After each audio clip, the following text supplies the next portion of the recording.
el nombre de la firma en la cual laboro, que se llama González Valdés y Asociados. Como les acabo de decir, es una presentación que utilizamos en la firma para explicar todo lo relacionado en forma teórica al ajuste por inflación, ¿sí? Que es el tema que nos toca por ahora.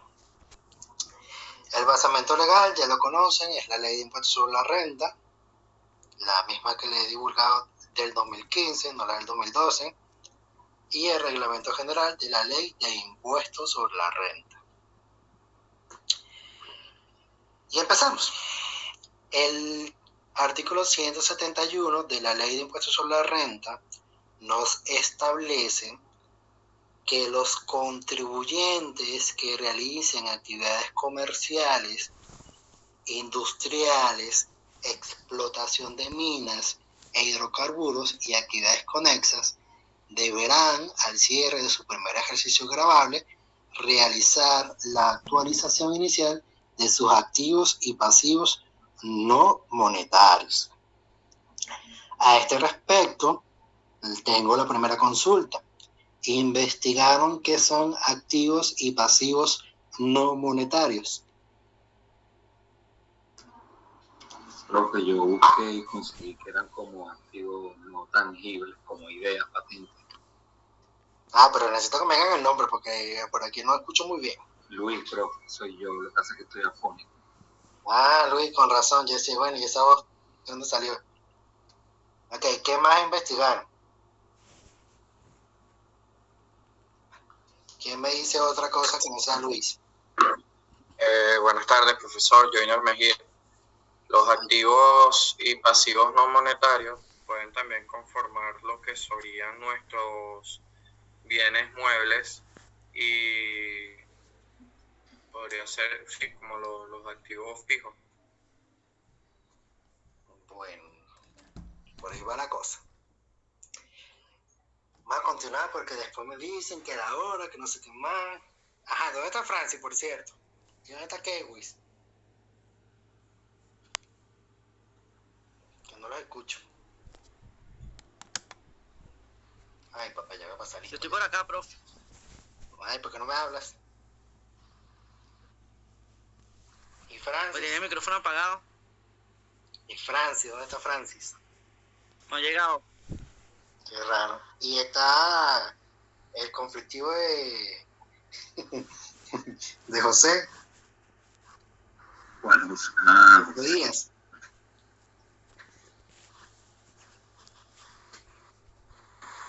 ¿Está o no está? Que le graben la clase. Bueno, por eso estoy preguntando, para ver si me está grabando. No vayamos a decir algo nato o ajeno y nos estén grabando.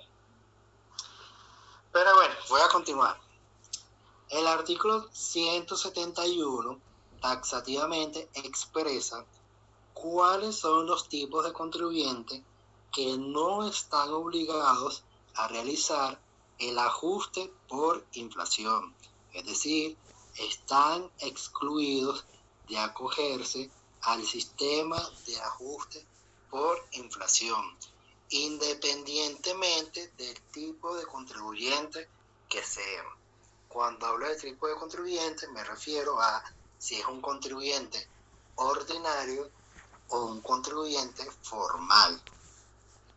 A su vez, este artículo hace referencia que las entidades bancarias, financieras, seguros, reaseguros y todos aquellos sujetos pasivos calificados como sujeto pasivo especial no están obligados a realizar el ajuste por inflación. Nosotros en el primer corte realizamos una declaración de contribuyentes especiales y por ende allí vimos que no aplicamos el ajuste por inflación. En conclusión, los que están obligados al ajuste por inflación son todos aquellos contribuyentes formales y o ordinarios que no entren dentro de estas 5 características que les acabo de mencionar. Posteriormente, el parágrafo segundo de ese mismo artículo nos establece una breve definición de qué se considera como activos y pasivos no monetarios. Y la definición que nosotros colocamos es la siguiente: son aquellas partidas del balance general histórico del contribuyente que por su naturaleza o características son susceptibles de protegerse de la inflación. Son susceptibles de protegerse de la inflación. Como les comentaba en la clase anterior, esto se refiere a aquellos activos y pasivos que pierden valor con el tiempo. Algunos, ahí está David José formando pego. Algunos de estos activos pueden ser el inventario, una mercancía en tránsito, activos fijos como edificios, terrenos, maquinarias mobiliarias, construcciones en procesos, inversiones permanentes, inversiones convertibles en acciones, cargos y créditos diferidos y activos intangibles. ¿Conocen el concepto de cada uno de estos rubros? O sea, si decimos que es una inversión permanente, ¿saben a qué nos referimos? No. Muy mal. Si decimos a qué corresponde una inversión convertible en acciones, ¿conocen a qué nos referimos?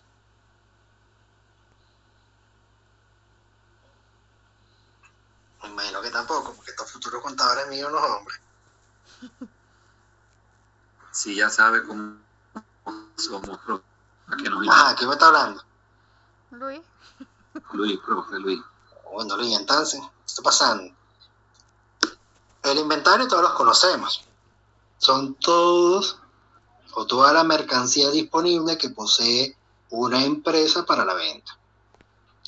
Mercancía en tránsito, ¿qué será eso? Una mercancía que hemos comprado, pero no se encuentra disponible para la venta. Activos fijos, todos sabemos que los activos fijos pueden ser edificios, terrenos, maquinarias, mobiliarios. Ahí está un ejemplo. Construcciones en proceso. Son todas aquellas modificaciones que yo puedo hacer en una obra determinada. O también puede ser la construcción de un edificio, la construcción de una mejora de mi establecimiento o afines. Inversiones permanentes. Bueno, yo soy una empresa que tengo acciones en una bolsa de valores X.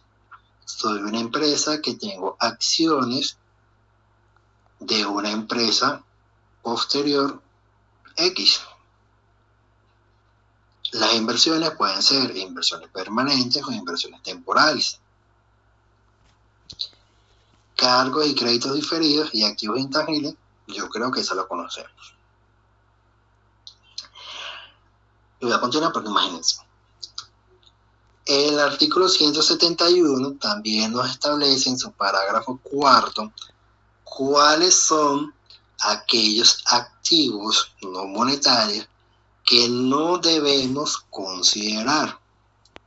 Y esos son los siguientes: las capitalizaciones de activos no monetarios por devaluación monetaria, los bienes intangibles no pagados por el contribuyente, las actualizaciones y revalorizaciones de bienes, activos y pasivos destinados a la producción de la renta exenta o exonerada, y las cuentas y efectos por cobrar, accionistas, administradores, afiliadas, filiales y otras empresas relacionadas y o vinculadas.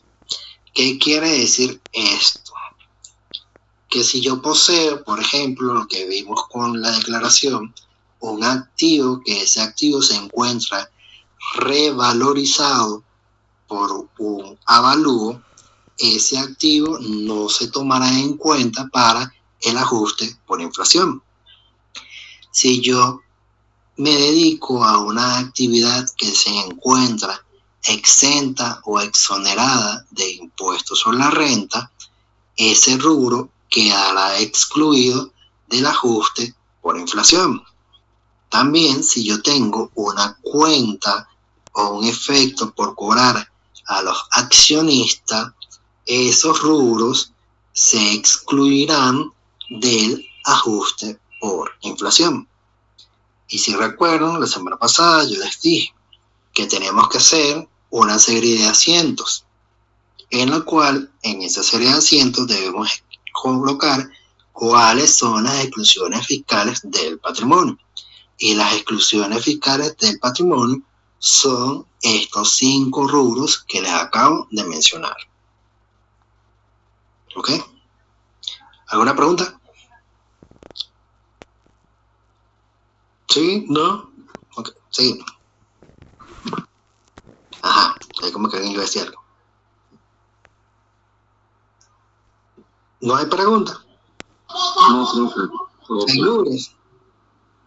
Miren que cuando les dé un balance, ustedes tienen que identificar cuáles son los activos que posee este balance que debemos realizarle el ajuste por inflación. Y esos activos que debemos realizarle el ajuste por inflación son todos aquellos, en pocas palabras, que están a nuestra mano izquierda de la presentación. Y luego, cuando tengan que pensar cuáles de esos activos que están reflejados en el balance o cuáles de esas cuentas contables debo excluir, es decir, no debo considerar para el ajuste por inflación, se encuentran a nuestra mano derecha. ¿Ok? Ok, profe, pero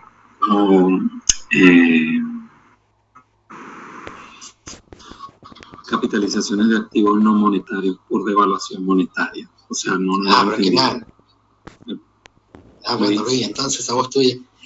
Yo tengo, o la mayoría de las empresas pueden tener una cuenta por cobrar o una cuenta por pagar en moneda extranjera. ¿Sí? Esa cuenta por cobrar o cuenta por pagar puede estar asociada a un accionista, un administrador, una compañía relacionada, una filial o una intercompañía. ¿Sí?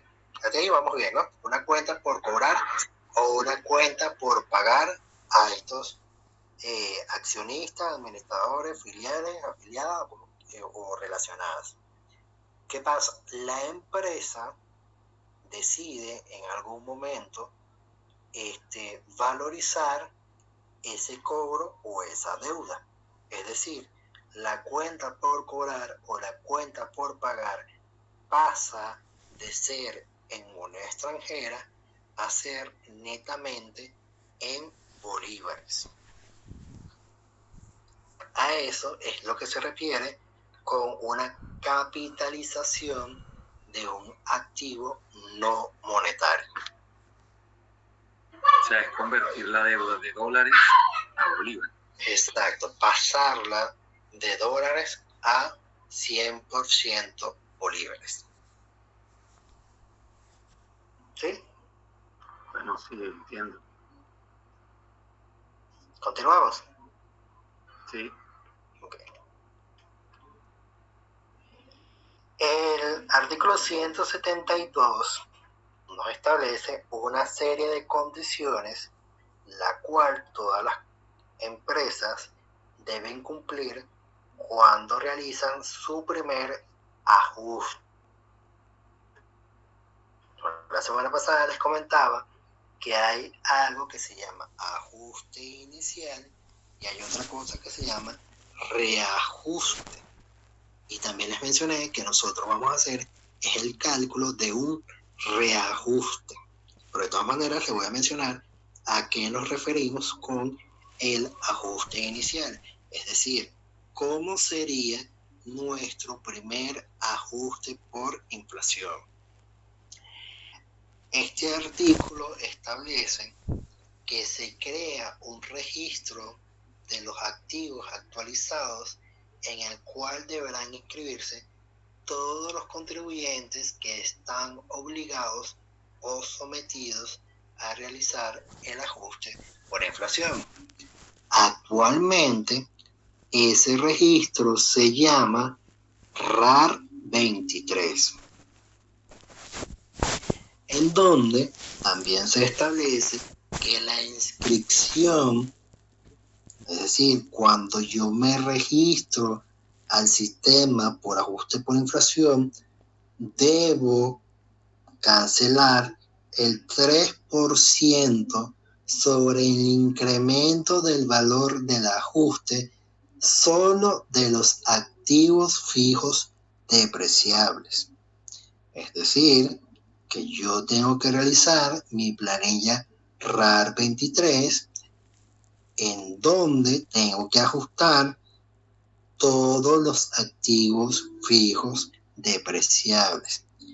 Y a esa actualización le voy a calcular el 3%. Y ese es el monto que se va a cancelar como medio de inscripción al ajuste por inflación. O sea que ese 3% es la tasa. Exactamente. ¿Okay? Este tributo podrá pagarse hasta en 3 porciones iguales en consecutivas en sucesivos ejercicios fiscales a partir de la inscripción de este registro. Siempre que nombremos inscripción de este registro, cuando hace la referencia al registro, no estamos hablando de la planilla RAR 23. ¿Okay? O sea que esas 3 porciones las puedo pagar en 3 años. Bueno, según lo que establece la ley, sí, pero en la práctica lo dudo. Porque en la práctica te están obligando a realizar un solo pago. Exacto. ¿Sí? También se refiere a que aquellas empresas que se encuentran en un periodo preoperativo, es decir, las empresas que están en periodo preoperativo, son todas aquellas que no han empezado a emitir su primera factura, el cual culmina con la primera facturación. Bueno, ya es algo redundante. Deberán determinar y pagar el tributo por 3%. ¿A qué se refiere este renglón? A que si yo establecí una empresa en el 2023 y yo no he emitido mi factura o mi primera factura en el ejercicio 2023, yo no estoy obligado a realizar o a inscribirme en el sistema de ajuste por inflación.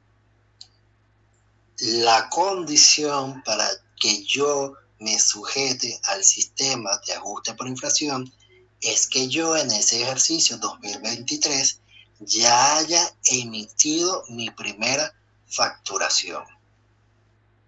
¿Ok?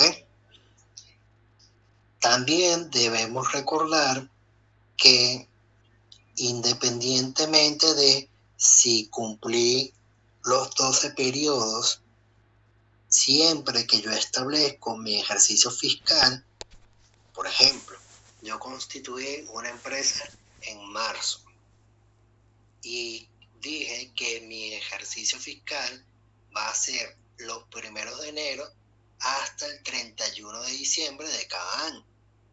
Pero yo constituí la empresa en marzo. Si yo constituyo la empresa en marzo, mi primer ejercicio cerrará el 31/12 del presente año. Y si yo en ese ejercicio emití mi primera factura, yo debo sujetarme al ajuste por inflación. ¿Ok? Eso es lo que se refiere todo lo que hemos visto en este artículo. Yo más adelante le voy a mostrar una planilla a qué se refiere este artículo que realizamos en la firma recientemente. Ajá. Aquí tenemos algunos conceptos que son necesarios que conozcamos. El primero de ellos es ¿qué es el ajuste inicial? El ajuste inicial se realizará tomando como base de cálculo la variación ocurrida en el Índice Nacional de Precio al Consumidor, fijado por la autoridad competente, entre el mes anterior a su adquisición y el mes correspondiente al cierre de su primer ejercicio grabado. Bueno, aquí me confundí porque no es el concepto de ajuste inicial, sino cómo debo efectuar mi primer ajuste. En términos sencillos, esto quiere decir que yo debo tener en cuenta ciertos aspectos como la fecha de adquisición de ese activo, la fecha de inicio de depreciación de ese activo y algo que se llama Índice Nacional de Precios al Consumidor. Y dice también este artículo, o establece, que yo para realizar el primer ajuste no debo tomar en consideración la fecha de adquisición de mi activo. No, debo tomar en consideración es la fecha del mes anterior a su adquisición. ¿Qué quiere decir esto? Bueno, que si yo adquirí un activo el 1 de mayo del presente año, yo no voy a ajustar o no voy a tomar en consideración el Índice Nacional de Precio al Consumidor del día o del mes de mayo. No, voy a tomar en consideración es el Índice Nacional de Precio al Consumidor del mes inmediatamente anterior, es decir, abril. Si recuerdan un poco, en el ejercicio que medio explicamos en clase, que no era un ejercicio, pero sino que era una idea, nosotros dijimos que una parte importante que debemos considerar siempre es la fecha de adquisición de cada uno de nuestros activos o pasivos no monetarios. Profesor, ¿y por qué se toma la del mes anterior? O sea, ¿cuál es la lógica? Bueno, la verdad, yo una vez pregunté esto y la única respuesta que me dieron es así lo establece la norma. Listo, ya está. La verdad, esa fue la respuesta y yo, bueno, y después me dieron un jarabe de lengua y me dijeron, si algo está establecido en una norma, hay principios que nosotros vimos en el semestre anterior que rigen la ley o que rigen el impuesto sobre la renta, perdón. Entonces ahí hay un tema constitucional, un tema legal y un poco de cosas que en resumen la respuesta es lógica o la siguiente.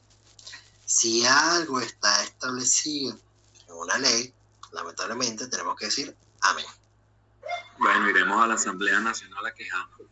Sí, bueno, aunque no te creas, porque el ajuste por inflación viene desde el 99, si no me equivoco. O sea, ya tiene mucho tiempo el sistema de ajuste por inflación. Lo único, o la única modificación que se ha hecho en el tiempo es excluir a los contribuyentes especiales, a los bancos, seguros y reaseguros. De resto, o anteriormente, todo el mundo estaba obligado a realizar el ajuste por inflación. ¿Sí? Listo, en cuenta. Ok, ahora tenemos... alguien como que decía algo. Profesor, quería saber, no sé si usted lo conoce, por qué los especiales no tienen esta obligación. Bueno, la respuesta es igual a la que acabo de mencionar. Si nos vamos a las láminas anteriores,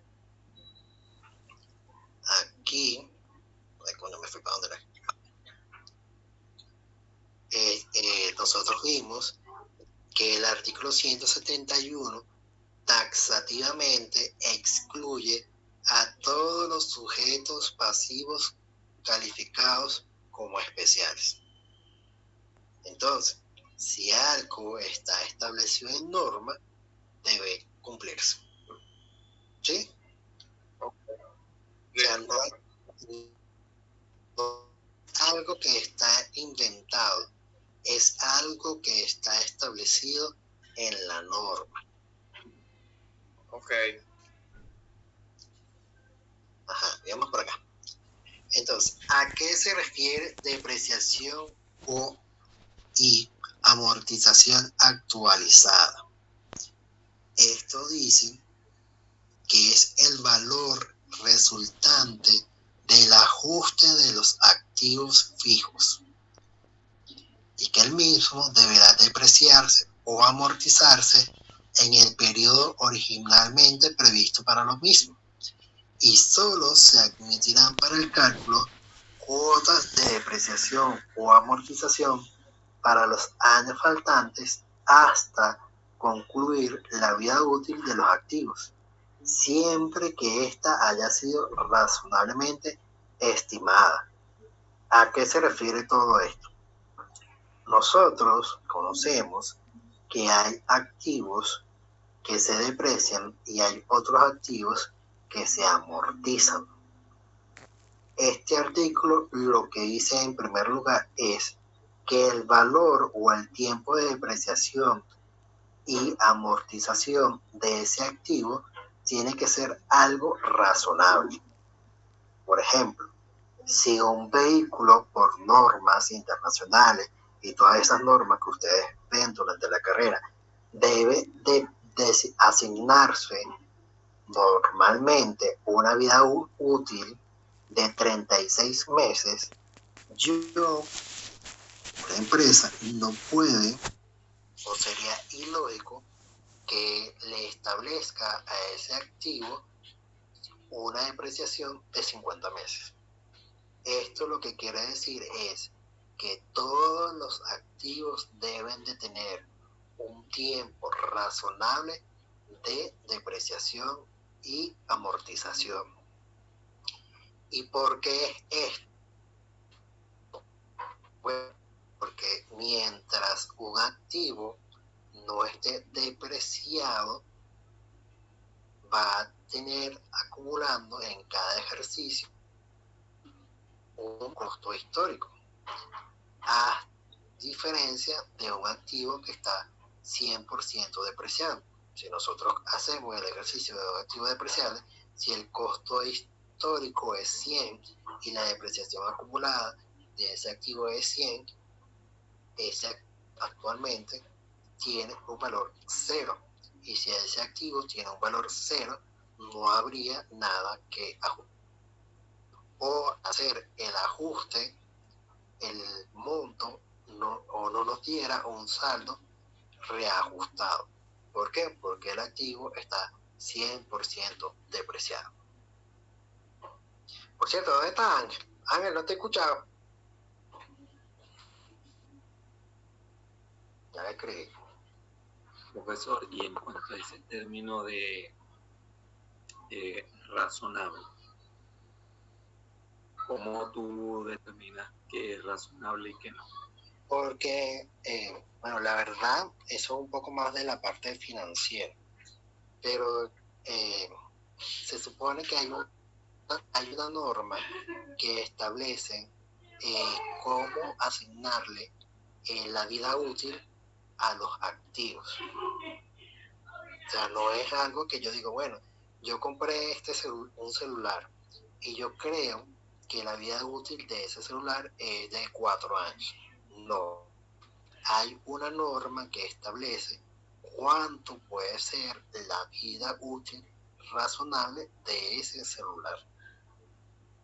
Que por cierto, lo voy a anotar para preguntarle a mis amigos financieros cómo ellos determinan esta vida útil. Listo. Sería bueno. También aquí... Ajá, no escuché. Sería genial que la pudiese compartir y gracias. Sí, esto también quiere decir que al momento de realizar la fiscalización por parte de la Administración Tributaria, CENIAT, si el fiscal considera que la vida útil que usted asignó a un rubro o a un activo X es algo no razonable o lógico para el fiscal, él te puede rechazar el cálculo que realizaste para el ajuste por inflación. Y eso va a incidir o puede tener una incidencia positiva o negativa. Pero al final se va a traducir en una sanción. ¿Sí? Ajá, no me dijeron si Ángel estaba tan... Lo veo. Me quería mandar quién pues.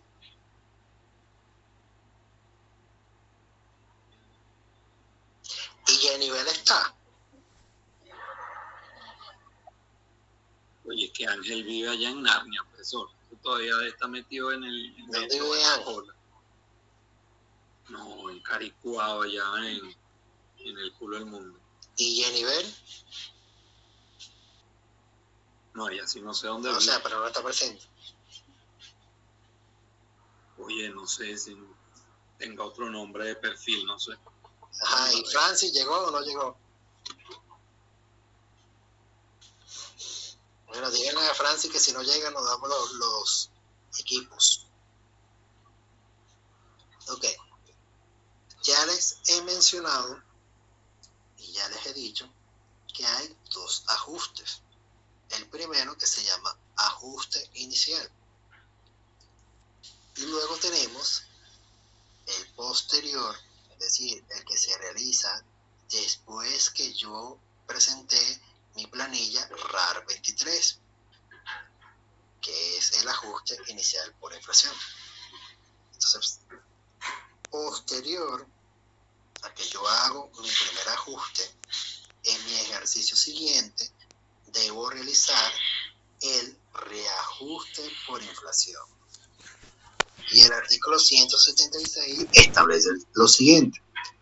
Una vez realizado el ajuste inicial, es decir, el que acabamos de mencionar, deberán reajustar al cierre de cada ejercicio gravable sus activos y pasivos no monetarios y a su vez el patrimonio al inicio del ejercicio y los aumentos y disminuciones del patrimonio durante el ejercicio, distinto de las ganancias o las pérdidas conforme al procedimiento señalado en este capítulo. A diferencia del ajuste inicial, aquí vemos que también debemos ajustar o reajustar nuestro patrimonio al inicio. Y esta es la parte más compleja de todo el reajuste por inflación. ¿Por qué? Porque si recordamos en el pasado, yo les dije que nosotros debemos hacer unas exclusiones fiscales del patrimonio y que a su vez tenemos que hacer una cuenta T donde reflejemos los movimientos ajustados del patrimonio y que tenemos que a su vez hacer unos asientos fiscales de las operaciones del patrimonio y otros asientos fiscales donde vamos a colocar las exclusiones fiscales del patrimonio. Es decir, en el reajuste por inflación vamos a hacer todo lo que la semana anterior coloqué en el pizarrón. Específicamente a ajustar el activo o pasivo no monetario, ajustar nuestro patrimonio al inicio, tomar en consideración cuáles son las exclusiones fiscales del patrimonio, realizar nuestra cuenta T con los movimientos del patrimonio. También se debe realizar el balance fiscal y por último todos los asientos fiscales que tengan incidencia con nuestro reajuste por inflación, que a diferencia del ajuste inicial, el ajuste lo calculamos solo de unos activos específicos y presentamos una planilla llamada RAR 23. Aquí no, aquí el monto que resulte de reajuste por inflación puede tener una incidencia en nuestra declaración. Posteriormente, el artículo 177 establece: se acumulará en la cuenta de reajuste como un aumento o disminución de la renta gravable el mayor o menor valor que resulte de ajustar el valor neto actualizado de los activos y pasivos no monetarios existentes al cierre del ejercicio gravable, según la variación experimentada por el Índice Nacional de Precios fijado por la autoridad competente. ¿Esto qué quiere decir? En pocas palabras, ¿cómo va a ser nuestra cuenta del patrimonio? Por un lado, dice que puede haber un resultado que vamos a considerar gravable, y por otro lado nos dice a que si ese monto no es gravable, será no deducible de impuesto sobre la renta. Abajo tenemos una fórmula para determinar cuál es el valor neto actualizado. Y esta nos dice que el valor neto actualizado es el costo de adquisición actualizado, es decir, agarré el costo de adquisición de mi activo, lo ajusté por inflación, ese monto que me va a dar ajustado por inflación se le llama costo de adquisición actualizado, menos la depreciación también ajustada por inflación, me va a dar lo que este artículo establece como el valor neto actualizado. Y ese valor neto actualizado será el que debo llevarme a mi cuenta T como reajuste por inflación de ese activo. Ojo, estamos viendo la parte teórica para que no me digan que yo no expliqué la teoría. ¿Sí? Pero posteriormente vamos a ver unos ejercicios prácticos. Por cierto, déjenme ver cuánto tengo de batería, ¿no?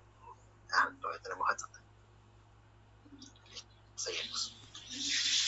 ¿Alguna pregunta sobre el artículo 176 o 177? Sí, yo tengo una pregunta. ¿Quién? Buenas noches. ¿Quién me habla? ¿Ese es Francis? Francis. Oh, por fin apareciste. Sí. No, yo lo estoy escuchando desde que está ahí. Si te he llamado como 10 veces. Mi pregunta es, conteste por mensaje. ¿Dónde? Mi pregunta es, ¿el costo de adquisición actualizada es el que se saca por el ajuste por inflación? Nada, Francis, tú no me estás parando. ¿Cierto? Lo acabo de decir. Claro que sí. Exacto, está bien. Pero si ya hacemos el ajuste, ¿para qué vamos a sacarlo si ya lo tenemos? No, porque tú ajustas el costo de adquisición y la depreciación de ese activo. Y para saber cuánto es el monto del reajuste, tienes que restar al costo de adquisición actualizado histórico el valor de la depreciación actualizada. Por ejemplo, si yo Y tengo ese es el que voy a llevar al balance, ¿cierto? la cuenta T, Ok, ya entendí. en sí, la diferencia o la resta de uno con el otro es el reajuste por inflación.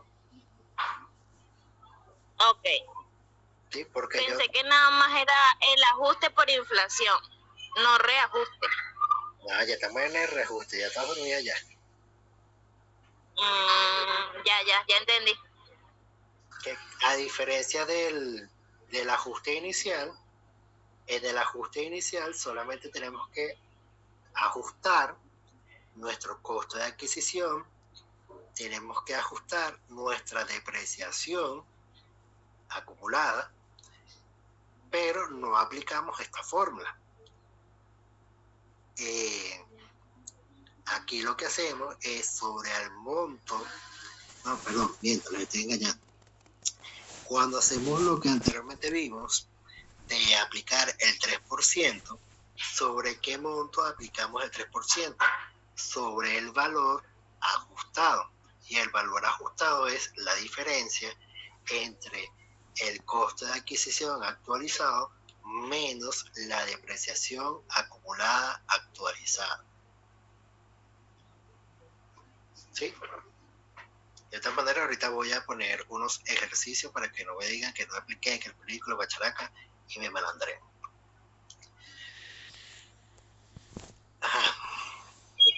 Si pone los de ajuste, bueno, 20 puntos y evalúa eso nada más. Fíjate. El artículo 179 establece que los contribuyentes sometidos al ajuste por inflación deberán llevar un registro que servirá de control fiscal para una actuación que contenga por lo menos los siguientes conceptos. Es decir, en cada cédula o cada cálculo o cada detalle que se realice para efectuar un ajuste por inflación, debemos reflejar cada uno de los datos que se mencionarán a continuación. En primer lugar, debemos indicar la fecha de adquisición de los activos y pasivos no monetarios. En segundo lugar, los costos de adquisición históricos, es decir, cuánto es el monto de adquisición de ese activo o de ese pasivo. La depreciación o amortización acumulada histórica al cierre del ejercicio gravable anterior y al cierre del ejercicio gravable actual. Es decir, se representan ambas. ¿Cuánto es mi depreciación acumulada al cierre de mi ejercicio anterior? ¿Y cuánto es la depreciación acumulada al cierre de mi ejercicio actual? Nunca con eso porque se les puede olvidar. ¿Cuál es la actualización acumulada de los costos y la depreciación o amortización de la fecha de adquisición? Es decir, ¿cuánto es el valor de depreciación que ha venido obteniendo esos activos por cada ejercicio gravable? La actualización acumulada de los costos y depreciación y amortización desde la fecha de adquisición, es decir, independientemente de que pasen los años, debo reflejar todo el monto que he depreciado o acumulado o amortizado de ese activo. Ya me cansé, imagínense. También debe reflejarse la porción de reajuste correspondiente al ejercicio gravable, es decir, el monto ajustado con la fórmula que vimos en la lámina anterior, el valor según libro de los activos de los activos no monetarios enajenados o retirados. El semestre pasado vimos que es un activo enajenado o retirado, es decir, si yo desincorporo un activo, ese activo debo de igual manera reflejarlo en la cédula de ajuste por inflación. La actualización del costo y la depreciación o amortización acumulada de los activos no monetarios enajenados, retirados de la fecha de adquisición hasta la fecha de cierre del ejercicio, es decir, no debo excluir ninguna información hacia el activo haya sido desincorporado, vendido, cedidos o afines.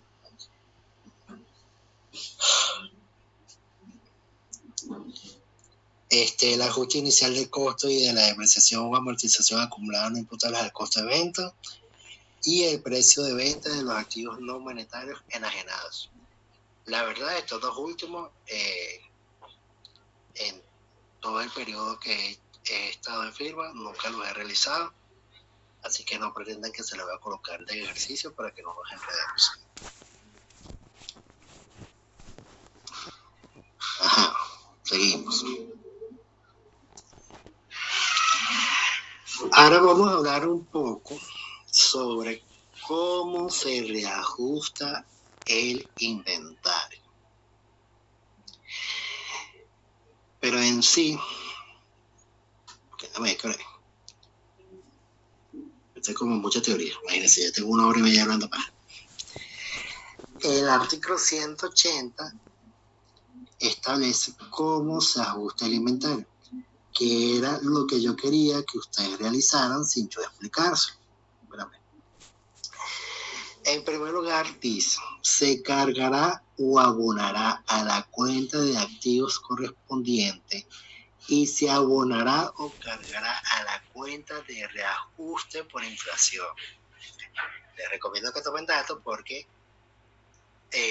esas oraciones que acabo de mencionar se refieren a qué será nuestro primer asiento o cómo sería nuestro asiento de reajuste por inflación de un inventario.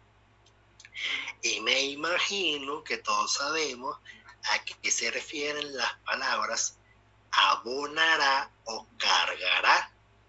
Sí, ¿No? ¿Sí? Sí, profe. Ah, muy mal. ¿Quién dijo que sí? Yo dije que sí y alguien más, no sé. ¿Quién más dijo que sí? Yo, profe. Sí, profe, sí. ¿Pueden, por favor, explicarnos al público qué significan los conceptos abonará o cargará? Vamos a realizar nuestro asiento contable y dependiendo si el valor del activo aumenta en el ajuste por inflación,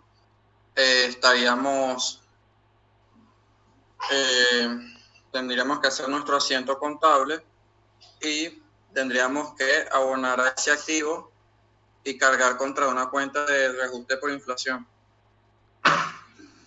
Exacto. O sea, sería un débito contra el activo y un crédito contra el reajuste.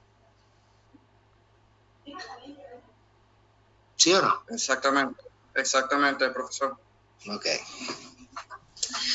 Bueno, para ajustar los inventarios, debemos tomar en consideración la siguiente información. El inventario final ajustado en el ejercicio fiscal anterior se reajustará con la variación experimentada por el INPC. Es decir, si yo en mi ejercicio 2023 tengo un inventario fiscal ajustado al cierre del ejercicio anterior, yo solamente debo tomar en consideración la fecha de cierre de mi ejercicio anterior por el INPC de mi ejercicio actual. Súper sencillo. Se efectuará una comparación de los totales de los costos históricos del inventario, de materia prima, producto. Esto normalmente la gente no lo hace. Simplemente lo que hacemos es considerar fecha de cierre del ejercicio anterior contra fecha de cierre del ejercicio actual. Sin mucho pleito, utilizamos los INPC de la fecha que les acabo de mencionar y ajustamos por inflación ese inventario. ¿Okay? Posteriormente nos dicen que tengo aquí una vaina rara. Si de la comparación prevista en el literal anterior resulta que el inventario final excede al inventario inicial, es decir, mi inventario final es mayor a mi inventario inicial, la porción en bolívares que excede el inventario inicial no se ajustará. No se ajustará la porción que exceda del inventario final menos mi inventario inicial. Solo voy a ajustar mi inventario inicial. La porción que proviene del inventario inicial se actualizará en forma proporcional al inventario inicial reajustado según lo establecido en el literal del presente artículo. Nosotros nos vamos a hacer un ajuste de forma proporcional. Porque para hacer un ajuste de forma proporcional, yo debo conocer todo el movimiento de inventario específico. Es decir, cuándo lo adquirí, cuál fue su costo de adquisición, cuándo lo llevé a inventario proceso, cuándo se llevó a inventario final. O sea, todos los movimientos ocurridos uno a uno de cada rubro que componga mi inventario. Nosotros vamos a utilizar una fórmula más sencilla que más adelante se las voy a decir.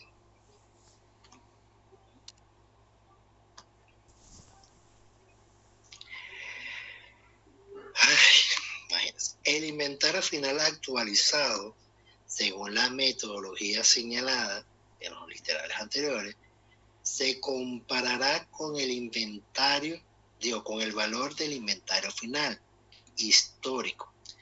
La diferencia es el ajuste acumulado al inventario inicial, es decir, el total de ajuste o el saldo del reajuste por inflación de ese inventario.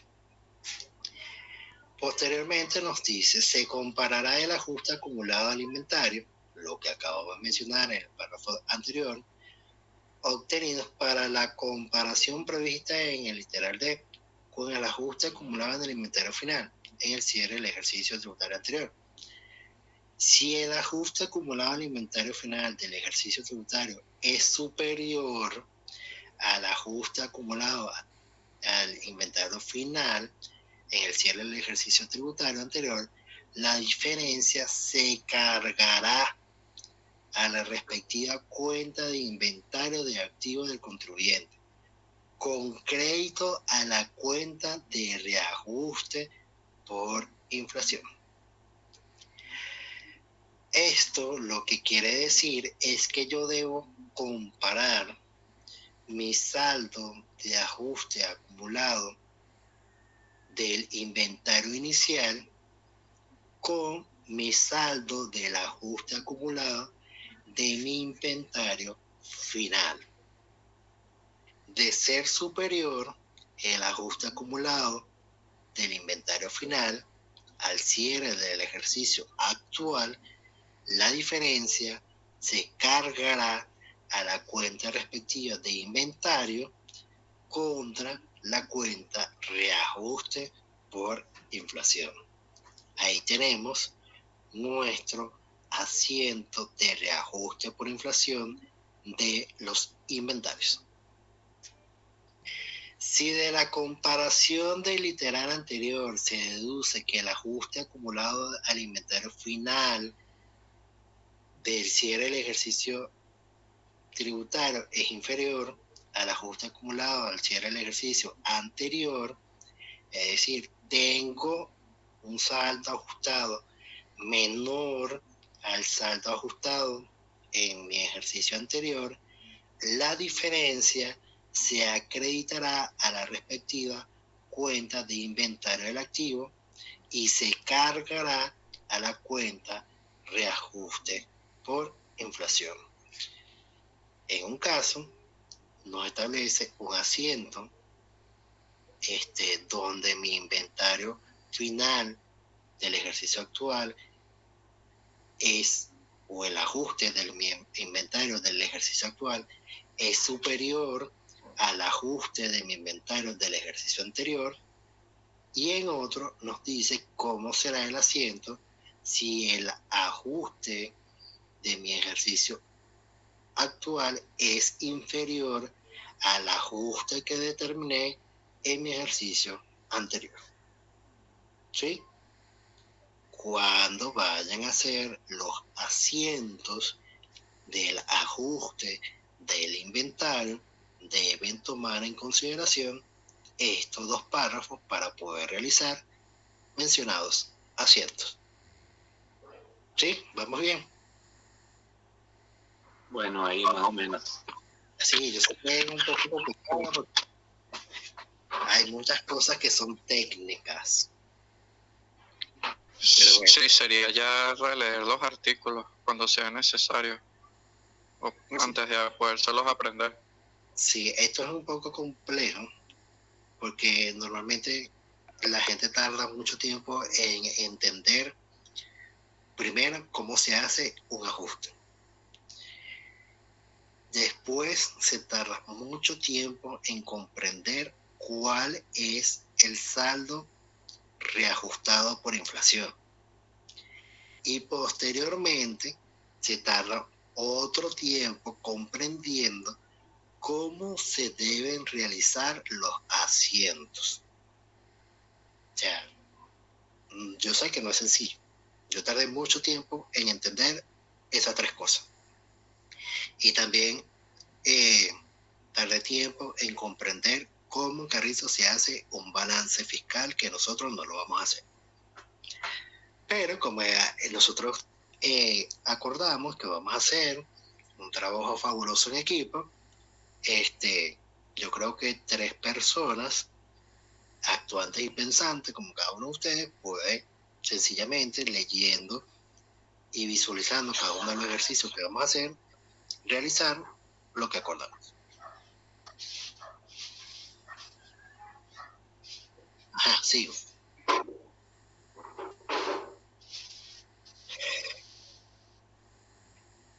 Las pérdidas netas por inflación no compensadas no podrán ser trasladadas a los ejercicios siguientes.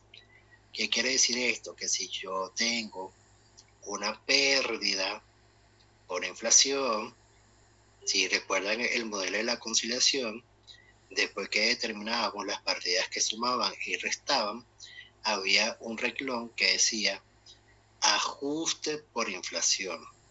Si ese ajuste por inflación resulta ser que es una pérdida no compensada, es decir, no me la aproveché en mi ejercicio, ese valor o la diferencia no puede ser trasladada a mi ejercicio siguiente.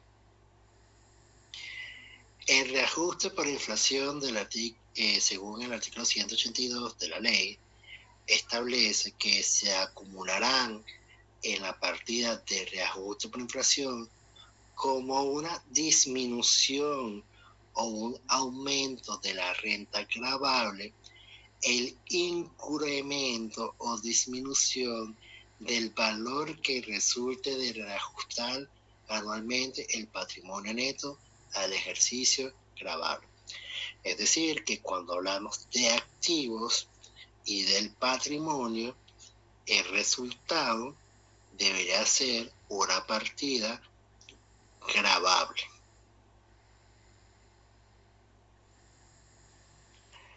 Me cansé.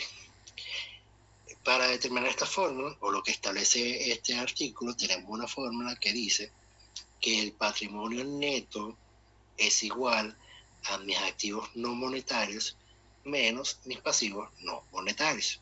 Y el resultado de ello podrá ser una partida en conciliación gravable si el activo es mayor al pasivo, o una partida no deducible si el pasivo es mayor al activo. Las exclusiones al realizar el patrimonio neto son las siguientes. Las exclusiones fiscales del patrimonio. Otro aspecto que debemos tomar en consideración para nuestro ajuste inicial del patrimonio. Las exclusiones previstas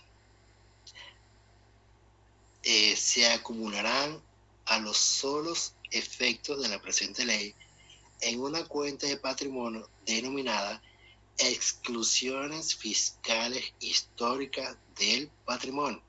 Es decir, todas las cuentas que vimos anteriormente, por ejemplo, una cuenta por cobrar o una cuenta por pagar accionistas, debe estar reflejadas en una cuenta de patrimonio denominada exclusiones fiscales históricas al patrimonio.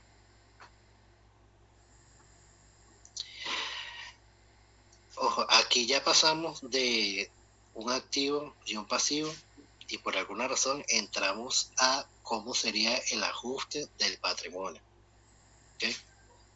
Que es una cosa rara porque yo pensé que primero decía sobre los activos fijos. Pero bueno, estoy haciendo referencia a cómo debe ser el ajuste de nuestro patrimonio inicial. Porque como ya vimos, en el reajuste debemos considerar activos y pasivos no monetarios y nuestro patrimonio. El artículo 183 establece otro asiento que deberíamos tener en consideración y dice: se acumularán en la partida de reajuste por inflación como una disminución de la renta gravable, es decir, una partida no deducible, los aumentos de patrimonio efectivamente pagados en dinero o en especie, ocurridos durante el ejercicio gravable. Imagínense, reajustándose el aumento de patrimonio según el porcentaje de variación del índice nacional de precios al consumidor. Esto en términos más sencillos se los voy a explicar con el ejercicio porque ya sé, obviamente, que no tienen idea a qué hace referencia a esto. Exacto, gracias. Es un trabalengua. Sí. Se acumulará en la partida reajuste por inflación como un aumento de la renta gravable el monto que resulte de reajustar las disminuciones del patrimonio ocurridas durante el ejercicio gravable. Esto también se los voy a aplicar cuando veamos el ejemplo, porque todo párrafo o lo que tiene que ver con el ajuste del patrimonio son cuestiones que hay que ver en práctica, porque en la teoría es complejo comprender o deberíamos analizar con mucho tiempo cada uno de estos artículos. Aquí el artículo 185 establece cómo sería el ajuste para las inversiones que coticen en una bolsa de valores.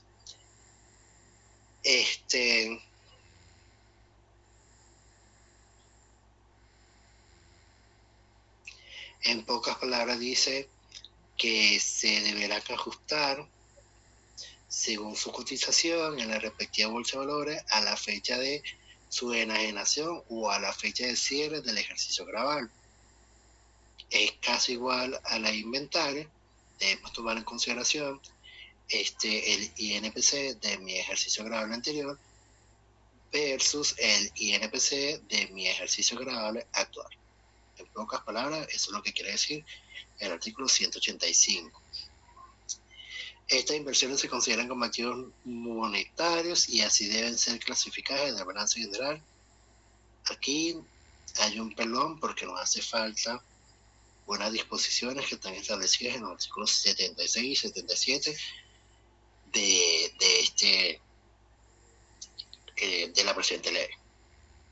Sin embargo, no creo que vaya a colocar un ajuste de unas inversiones que cotizan en bolsa. Es que eso rara vez se ve, profesor. No, claro que sí. Nosotros tenemos empresas que tienen acciones en bolsa de valores. Lo que están comunes. Por ejemplo, hay empresas que cotizan en la bolsa como la Polar y ahí el Provincial también. ¿Cómo? Son empresas grandes que no es común verse.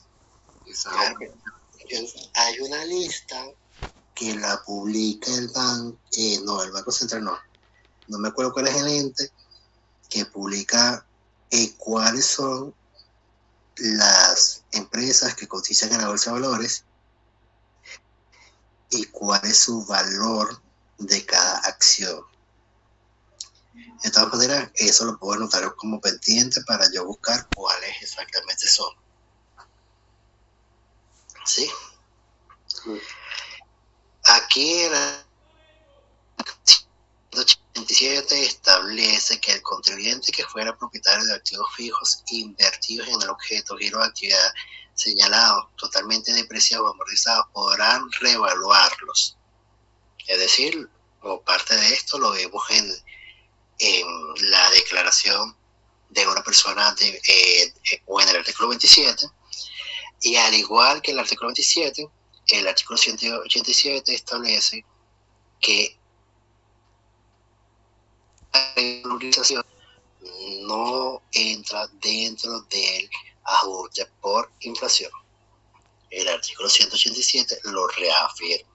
Si yo tengo un activo que se encuentra revalorizado, ese activo no deberá ser considerado para el ajuste por inflación. Nada, bueno, ya estoy muerto. Bueno, pero podemos dejar esa parte para la próxima clase, profe. Ya,